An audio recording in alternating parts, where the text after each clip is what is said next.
आज की वीडियो में हम बात करेंगे सबकॉन्शियस माइंड पर, आपके लाशऊर पर। सबकॉन्शियस माइंड पर बात करना बहुत ज़रूरी है क्योंकि आपकी ज़िंदगी को चलाने वाला, अगर ज़िंदगी एक गाड़ी है ना, एक कार है, तो उसकी ड्राइविंग सीट पर अगर कोई बैठा है ना, तो वो आपका सबकॉन्शियस माइंड है। आपका कॉन्शियस माइंड गाड़ी नहीं चलाता, आपका सबकॉन्शियस माइंड चलाता है।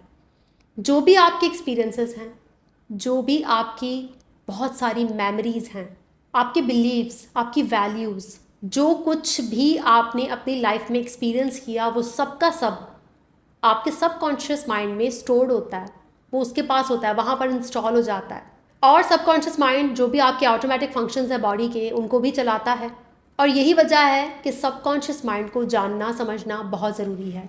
अक्सर लोगों को लगता है कि उनकी एडिक्शंस, उनके मसाइल या उनके जो भी लाइफ में इश्यूज़ हैं, वो उनके कॉन्शियस माइंड की वजह से हैं। उनको सही गलत में पता है, लेकिन उनमें ना सब्र नाम की चीज़ नहीं है, उनमें डिसिप्लिन नहीं है, क्योंकि उन्हें ऐसा लगता है कि सब कुछ उनका कॉन्शियस माइंड है। कि अगर फ़र्ज़ करें वो चाहते हैं कि हम सुबह 6 बजे उठकर वर्कआउट करें, चूँकि कॉन्शियस माइंड ने तो डिसीजन ले लिया, और उन्हें ऐसा लगता है कि हम वर्कआउट इसलिए नहीं करते क्योंकि हम सुस्त हैं, हम लेज़ी हैं। लेकिन कभी कभार हम इसलिए नहीं करते कि हमारा सबकॉन्शियस माइंड हमें रोकता है, वो हमें करने नहीं देता।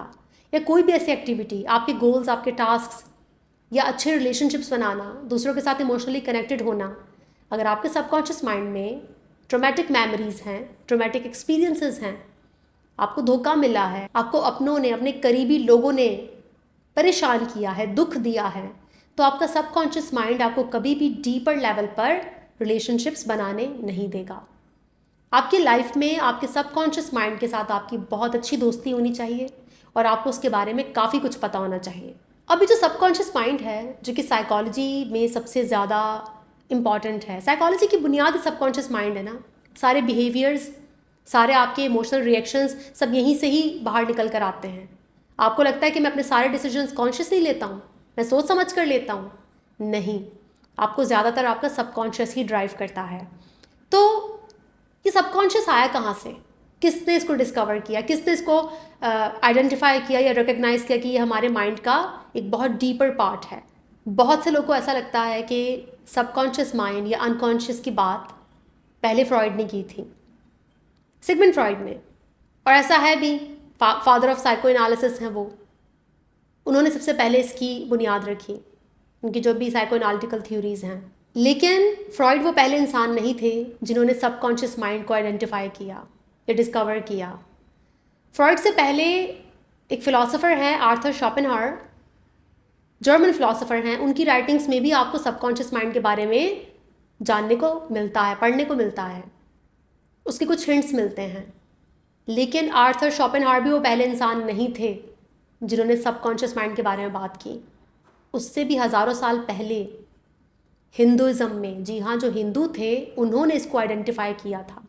वो इसे बोलते थे संस्कारा। संस्कारा मतलब साइकोलॉजिकल इम्प्रेशंस। इसे जो हिंदू इंटेलेक्चुअल्स थे ना, वो कहते थे subtle impressions of our past actions. तो ये साइकोलॉजिकल इम्प्रेशन होता है संस्कारा। उनको पता चला था कि भाई ये सबकॉन्शियस माइंड नाम की भी चीज़ होती है, संस्कारा नाम की चीज़ होती है जो ड्राइविंग फोर्स है। उनका मानना था कि जो साइकोलॉजिकल इम्प्रिंट्स हैं, ये इंसान की जो ज़िंदगी है ना, जो उसकी प्रेजेंट लाइफ है, उसको ड्राइव करते हैं, उसको शेप करते हैं। क्योंकि जो इंसान है ना, उसके जो बच्चे होते हैं वो फुली डेवलप नहीं होते पैदा होने के बाद। पैदा होने के बाद एक बहुत लंबा अरसा उनका डेवलपमेंटल प्रोसेस होता है और वो सीखते हैं। और उस टाइम पर जो भी उनके सबकॉन्शियस में स्टोर होता है, जो उनके एक्सपीरियंसेस, इमोशंस को किस तरह से समझना है, कैसे प्रोसेस करना है, उनकी बॉडी में जो कुछ भी ग्रोथ हो रही होती है, वो उस टाइम पर जो इन्वायरमेंट है उसके हिसाब से शेप हो रही होती है। और जब हम बड़े होते हैं, अडल्ट होते हैं, हमें कुछ याद तो नहीं रहता क्योंकि सब कुछ सबकॉन्शियस में है, लेकिन वही सब हमारी ज़िंदगी को ड्राइव कर रहा होता है, वही हमारी ज़िंदगी को चला रहा होता है। हमारे फैसले, हमारी सोच, हमारी रिलेशनशिप, हमारी क्रिएटिविटी, हमारा दुनिया से इंटरेक्ट करने का अंदाज़, हर चीज़ पर हमारे सबकॉन्शियस माइंड में जो इम्प्रिंट्स हैं, जो भी हमारे एक्सपीरियंसेस हैं, जो स्टोर्ड हो चुके हैं हमारी मेमोरी में, हमारी बॉडी में, वही हमें गाइड करते हैं, वही हमें बताते हैं कि दुनिया में हमें कैसे चलना है, दुनिया कैसी जगह है, लोगों के साथ कैसे बात करते हैं, कैसे रिलेशनशिप्स बनाते हैं, कैसे अपने टास्क मुकम्मल करने हैं, कैसे क्या अचीव करना है, कैसे अपने आप को एक्सप्रेस करना है। ये सब कुछ आपको आपका सबकॉन्शियस माइंड बताता है। और उसी के बारे में जब आपको पता नहीं होता तो फिर आपको ये पता नहीं होता कि आपकी लाइफ में प्रॉब्लम्स क्यों हैं, आप एडिक्ट क्यों हैं, आप रूमिनेशन क्यों करते हैं, आपको क्रॉनिक एंजाइटी क्यों है, आपको CPTSD क्यों है, आपको सोशल एंजाइटी क्यों है, आप लिमरेंस में हैं, ट्रॉमा बॉन्डेड हैं, आप कोई भी साइकोलॉजिकल इशू से, पेन से, किसी भी पर्सनालिटी डिसऑर्डर से गुजर रहे हैं। तो वो ऐसी हवा में नहीं बन जाता डिसऑर्डर, उसके पीछे पूरी एक हिस्ट्री होती है। और वो हिस्ट्री आपके सबकॉन्शियस माइंड में, उसके पैटर्न्स में सेव होती है, स्टोर्ड होती है। फ्रॉइड के बाद बाकी आने वाले जितने भी साइकोलॉजिस्ट थे, साइकियाट्रिस्ट थे, न्यूरोसाइंटिस्ट थे, उन्होंने भी अपनी थ्योरीज़ को पेश किया। मज़ीद बेहतर तौर पर इंसान का जो सबकॉन्शियस माइंड है उसको समझा गया। फिर अटैचमेंट थ्योरीज़ भी आईं। जो फिजिशियंस थे, पीडियाट्रिशियन थे, जो बच्चों पर रिसर्च करते थे, उन्होंने फिर अटैचमेंट थ्योरी को मुतारिफ़ करवाया और ये समझाया कि कैसे एक बच्चा जो बचपन में अपना अटैचमेंट स्टाइल बनाता है, जो उसने बचपन में सीख लिया, वो बड़े होकर उस बच्चे की पर्सनालिटी बन जाता है और वो बच्चा उसी अटैचमेंट स्टाइल का ग्लास लगाकर पूरी दुनिया को देखता है और उसे दुनिया वैसी ही नज़र आती है जैसा उसका अटैचमेंट स्टाइल होता है। अपने सबकॉन्शियस माइंड को समझना बहुत ज़रूरी है। वो क्या प्रैक्टिसेस हैं जो आपको आपके बचपन के एक्सपीरियंसेस, आपके बिहेवियरल पैटर्न्स, आपके शैडो समझाने में आपकी हेल्प कर सकते हैं। सबसे पहले तो आपको अपने डिफेंस मैकेनिज़म्स को समझना चाहिए। आपके डिफेंस मैकेनिज़म्स ही आपको बताते हैं कि आप किन एक्सपीरियंसेस से गुजरे, आपने क्या सीखा, आपके साथ क्या हुआ। और अगर वो डिफेंस मैकेनिज़म्स आपको तकलीफ़ दे रहे हैं, नुकसान दे रहे हैं, फ़ायदा देने की बजाय, तो फिर आप उन्हें हील करने के बारे में सोचते हैं, आप उन्हें बेहतर करने के बारे में सोचते हैं। डिफेंस मैकेनिज़म्स को ना 3 हिस्सों में डिवाइड किया जाता है। 3 कैटेगरीज़ में डिफेंस मैकेनिज़म्स डिवाइड हैं। सबसे पहले बहुत मैच्योर किस्म के डिफेंस मैकेनिज़म्स आते हैं जिसमें सब्लिमेशन और ह्यूमर है। आपने देखा होगा ना कि कुछ लोग अपनी ज़िंदगी में जब बहुत दर्द से गुजरते हैं, तकलीफ़ से गुजरते हैं, तो जो उनके इमोशंस हैं, जो उनका पेन है, उसको वो ट्रांसफॉर्म करते हैं किसी आर्ट में, क्रिएटिविटी में, पोइट्री में, म्यूज़िक में, साइंटिफिक डिस्कवरीज़ में, कुछ ना कुछ वो क्रिएट करते हैं। वो जो भी उनका पेन है ना, जो उनका दर्द है, जो उनके अंदर है, वो उसे ट्रांसफॉर्म करते हैं, उसको एक खूबसूरत शेप दे देते हैं।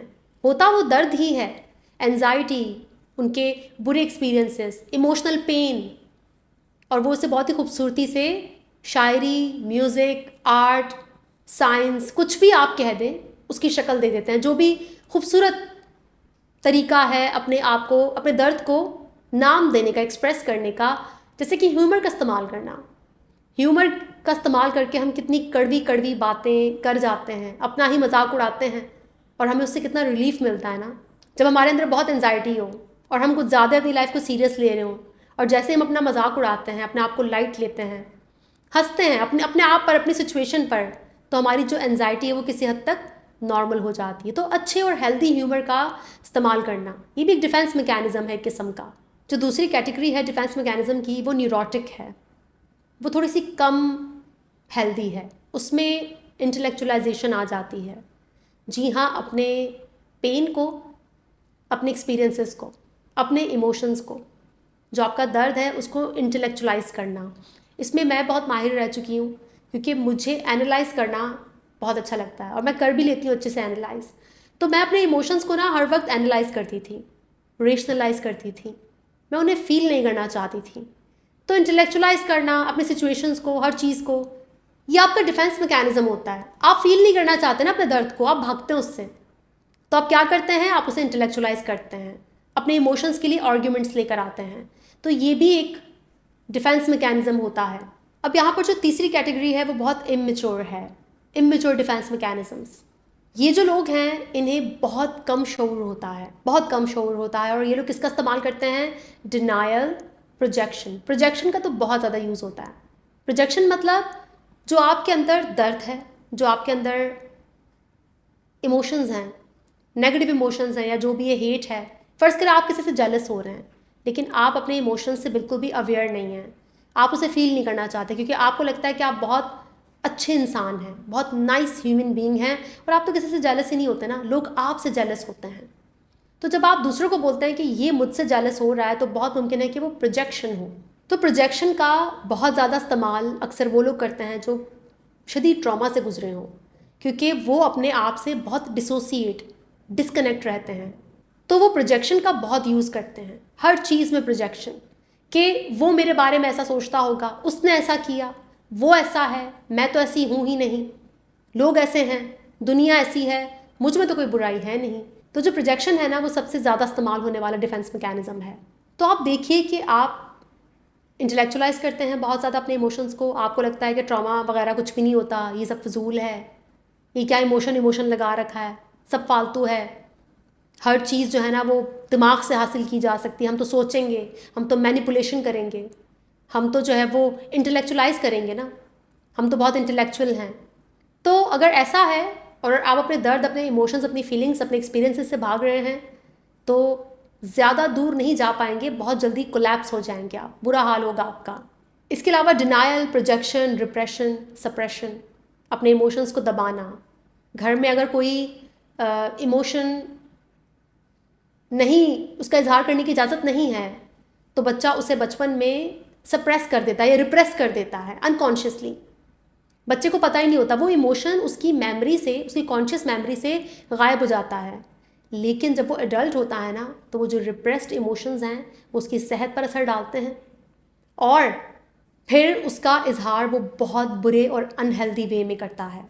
जो भी उसके अंदर रिप्रेस्ड हैं इमोशंस या उसे सप्रेस किए हुए, सप्रेशन कॉन्शियसली होती है, अपने आप के इमोशंस को जानबूझकर दबा देना, रिप्रेशन अनकॉन्शियस है, तभी उसका आपकी बॉडी पर बहुत बुरा असर पड़ता है, क्योंकि आपको पता ही नहीं है कि आपके अंदर बहुत सारा गुस्सा है, आपको पता ही नहीं है कि आपके अंदर बहुत सारा गुस्सा है, आप उसका इजहार ही नहीं कर सकते, तो आपके अंदर रिप्रेशन है और आप उसे बहुत अनहेल्दी वे में एक्सप्रेस कर रहे हो। फॉर एग्जाम्पल BDSM, जिसमें मार पिटाई होती है, ठीक है, मैंने जो भी देखे हैं केसेस, उसमें ज़्यादातर रिप्रेस्ड एंगर होता है, ख़ासकर किसी मर्द का एंगर रिप्रेस्ड।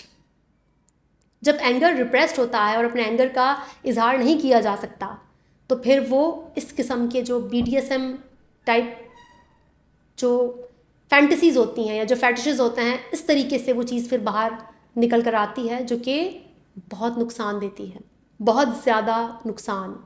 आपकी सोच है ये कितनी एडिक्टिव किस्म की हैबिट हो सकती है।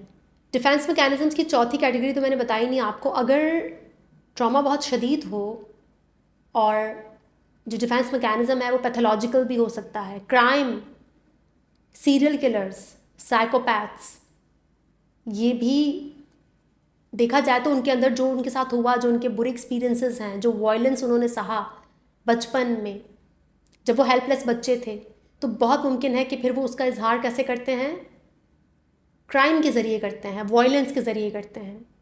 साइकोपैथ्स होते हैं, सीरियल किलर्स होते हैं, तो ये भी डिफेंस मैकेनिज्म्स होते हैं। ये इसके ज़रिए आप अपनी एनजाइटी, जो आपके इमोशंस हैं, आप उसे प्रोसेस करते हैं। क्यों कुछ लोगों को किसी को मारकर मज़ा आ रहा है, मारकर क्या मिल रहा है, किसी सीरियल किलर को किसी को मारकर क्या मिल रहा है।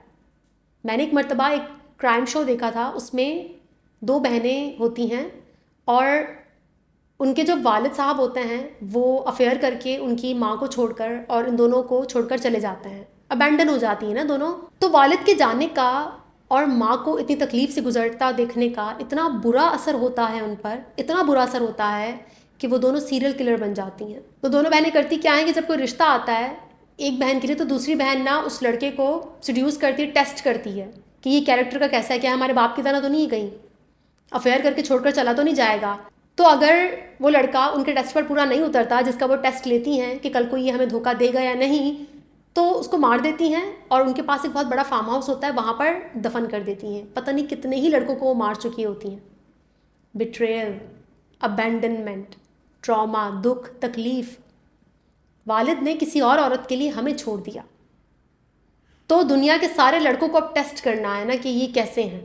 और एंड में होता क्या है कि एक लड़का ऐसा आ ही जाता है जो कैरेक्टर का बहुत स्ट्रांग होता है, वो नहीं फिसलता, फिर ये दोनों बहनें उसे हासिल करने के लिए एक दूसरे को भी मारने की कोशिश करती हैं। तो फिर एंड ऐसा ही होता है ना, जो क्रिमिनल है ना, जो क्रिमिनल है वो फिर सबके लिए क्रिमिनल है, उसका कोई सगा नहीं होता। तो ये क्राइम चीज़ ही ऐसी है ना, उसमें कोई फिर आपका अपना नहीं होता। तो ये तो खैर बहुत ज़्यादा पैथोलॉजिकल लेवल का डिफेंस मैकेनिज़्म है कि वो जो ट्रॉमा लगा है, वो जो दुख हुआ है ना, उसको फिर इस तरह से एक्सप्रेस किया जा रहा है। तो ये भी होता है।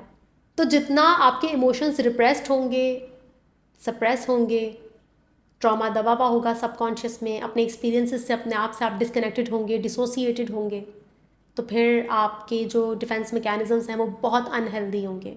एडिक्शन भी इसमें शामिल है। एडिक्शन भी क्या करती है, आपके पेन को, आपके ट्रॉमा को, आपके पेनफुल एक्सपीरियंसेस, इमोशंस को नम करने में, सुन करने में आपकी हेल्प करती है। इसके अलावा आप अपने सबकॉन्शियस माइंड को समझने के लिए, अपने आप को समझने के लिए शैडो वर्क कर सकते हैं। जी हाँ, कार्ल यूंग की थ्योरी है ईगो, शैडो, पर्सोना, और उसमें जो तीनों आपकी साइकी के हिस्से हैं कार्ल यूंग की थ्योरी के मुताबिक, उनको इंटीग्रेट करना, एक सेल्फ में इंटीग्रेट करना बहुत ज़रूरी है। क्योंकि जब हम ट्रॉमा से गुजरते हैं तो हमारी जो पर्सनैलिटी है ना, वो बहुत सारी सब पर्सनैलिटीज़ में डिवाइड हो जाती है। इसे कहते हैं फ्रेगमेंटेशन।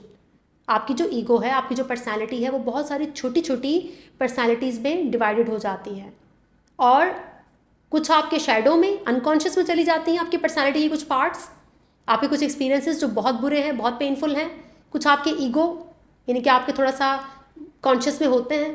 तो आपको ना इन दोनों को इंटीग्रेट करना होता है, और आपकी ईगो और आपका जो शैडो है उसको इंटीग्रेट करने का नाम ही शैडो वर्क है। मिसाल के तौर पर मेरे पास एक मरतबा एक खातून आई थी और उनको बहुत बड़ा स्प्लिट था ईगो में। वो अपने आप को बोलती थी कि मैं बहुत स्पिरिचुअल हूँ, हाइपर स्पिरिचुअल, और साथ ही साथ वो बहुत हाइपर सेक्सुअल भी थी।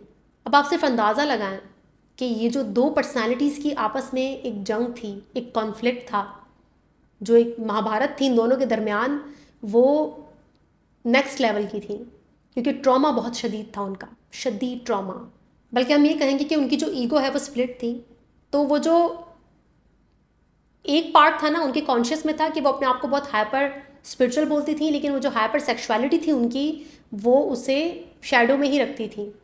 तो वो जो इंटीग्रेशन थी वो बहुत मुश्किल थी, क्योंकि वो इस बात को नहीं एक्सेप्ट करना चाहती थी। वो हमेशा दूसरों पर इल्ज़ाम, ये ऐसे हैं, ये सब मुझसे ऐसा करवाते हैं, मैं ऐसी बिल्कुल नहीं हूँ, मैं बहुत स्पिरिचुअल औरत हूँ, मुझसे तो ये सब होता ही नहीं, मुझे तो सब पसंद ही नहीं, ये सब बहुत गंदा है। लेकिन उनकी एक्टिविटीज़ में ये सब चीज़ें शामिल थी, हाइपर सेक्सुअलिटी। पर आप सिर्फ चेक करें, जब ट्रॉमा कितना गहरा होता है तो इंसान अपने आप को ही नहीं देख पाता ना, नहीं देख सकता। तो बहुत सारा कंपैशन चाहिए होता है यहाँ पर ऐसे लोगों के लिए जिनके ईगो में इतना बड़ा स्प्लिट है, क्योंकि कंपैशन से, एक्नॉलेजमेंट से, उनको समझ कर, अंडरस्टैंडिंग से आप वो जो स्प्लिट है उसे ख़त्म कर सकते हैं। आप उनकी हेल्प करते हैं इंटीग्रेट करने में कि भाई इंटीग्रेट करो।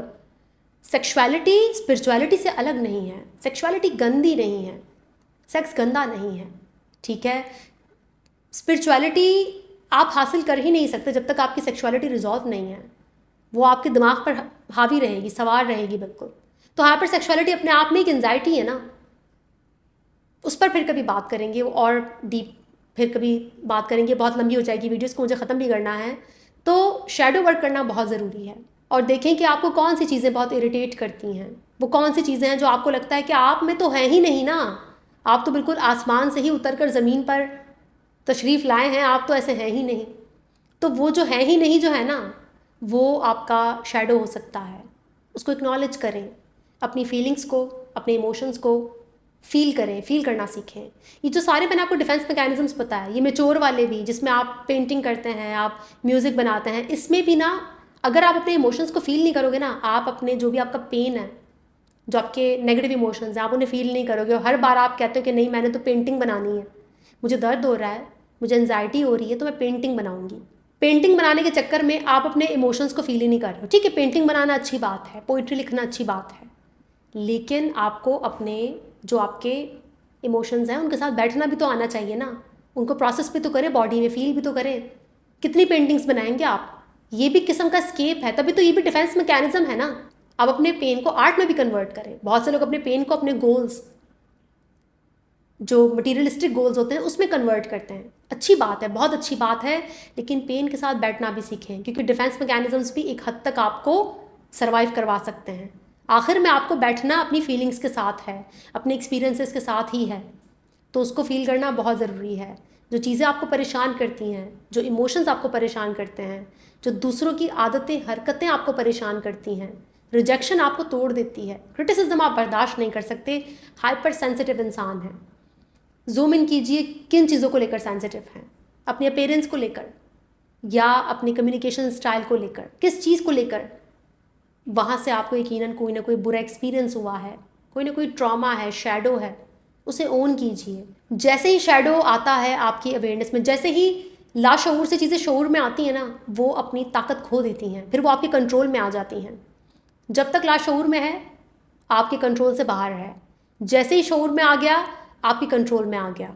तो याद रखिए, ज़्यादातर चीज़ें आपका लाशऊर ही ड्राइव करता है। जब भी आप ड्राइविंग सीखते हैं तो शुरू में आप बहुत अटेंटिव रहते हैं, आप ना किसी से बात करते हैं, ना म्यूज़िक पे आपका ध्यान होता है, आप ड्राइविंग बहुत ज़्यादा सीरियस होकर कर रहे होते हैं। लेकिन साल, 1.5 साल, 2 साल बाद आप वो जो ड्राइविंग का जो वो सॉफ्टवेयर है ना, वो इंस्टॉल हो जाता है आपके सबकॉन्शियस माइंड में। अब आप सॉन्ग्स भी सुन रहे हैं, बातें भी कर रहे हैं, अब आप ऑटोमेटिकली वो सारा काम हो रहा है, गियर्स भी चेंज हो रहे हैं, आप मिरर्स में भी देख रहे हैं, साइड मिरर भी चेक हो रहा है, रेयर व्यू भी चेक हो रहा है, सब कुछ चेक हो रहा है, और आप मज़े से बातें भी कर रहे हैं। तो अब आप गाड़ी नहीं चला रहे, अब आपका सबकॉन्शियस माइंड गाड़ी चला रहा है, इंस्टॉल हो गया सॉफ्टवेयर वहाँ पर। अब आपको बहुत ज़्यादा अटेंटिव रहने की ज़रूरत नहीं है। बिल्कुल ऐसे ही आपका सॉफ्टवेयर बचपन में इमोशंस का जो भी आपके एक्सपीरियंसेस हैं वो सब इंस्टॉल हो गया है, आपके बिहेवियर्स इंस्टॉल हो गए हैं, अब वो ऑटोमेटिकली चलते जा रहे हैं। आपको नहीं पता कि मैं ऐसा क्यों करता हूँ, मेरे साथ ऐसा क्यों होता है, तो अभी आपको पता करना होगा। इस वीडियो को मैं कार्ल यूंग के एक बहुत ही खूबसूरत कोट से एंड करना चाहूँगी, और कार्ल यूंग कहते हैं कि until you make the unconscious conscious it will direct your life and you will call it fate. मेरे साथ ही बुरा क्यों होता है, मेरे साथ ही ऐसा क्यों होता है, सब लोग मेरे साथ मीन हैं, दुनिया ऐसी है, लोग जेलस हैं। गौर करें, कहीं आप तो नहीं हैं जेलस, कहीं आपके साथ तो मसले नहीं हैं। वीडियो को यहीं पर ख़त्म करते हैं, इंशाल्लाह नेक्स्ट वीडियो में मुलाकात होगी। तब तक के लिए अपना बहुत ख्याल रखिएगा। Thank you so much.